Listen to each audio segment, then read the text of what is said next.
તો પ્રધાનમંત્રીએ પણ આ કેસમાં ટ્વીટ કર્યું છે। વડોદરા બોટ દુર્ઘટનાની નોંધ પ્રધાનમંત્રીએ પણ કરી છે અને તેઓએ કહ્યું છે કે બોટ પલટવાની દુર્ઘટનાથી થયેલી જાનહાનિથી હું વ્યથિત છું। દુઃખની આ ઘડીઓમાં મારી સંવેદના પીડિત પરિવારો સાથે છે। સ્થાનિક વહીવટીતંત્ર હર સંભવ મદદ કરી રહ્યું છે તેવું ટ્વીટ કરવામાં આવ્યું છે। આ પહેલા મુખ્યમંત્રી દ્વારા પણ શ્રદ્ધાંજલિ પાઠવવામાં આવી હતી અને મુખ્યમંત્રી થોડી જ વારમાં અહીં પહોંચવાના છે।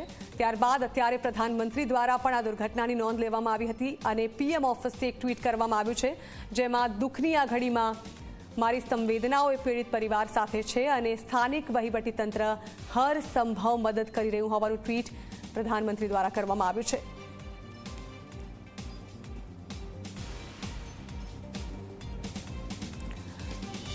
તો આ સાથે જ સહાયની પણ જાહેરાત કરી દેવામાં આવી છે। મૃતક બાળકોના પરિવારજનોને 2 લાખ રૂપિયાની સહાયની જાહેરાત કરવામાં આવી છે। જે ઘાયલો છે તેમને 50,000 રૂપિયાના સહાયની કેન્દ્ર સરકારે જાહેરાત કરી છે।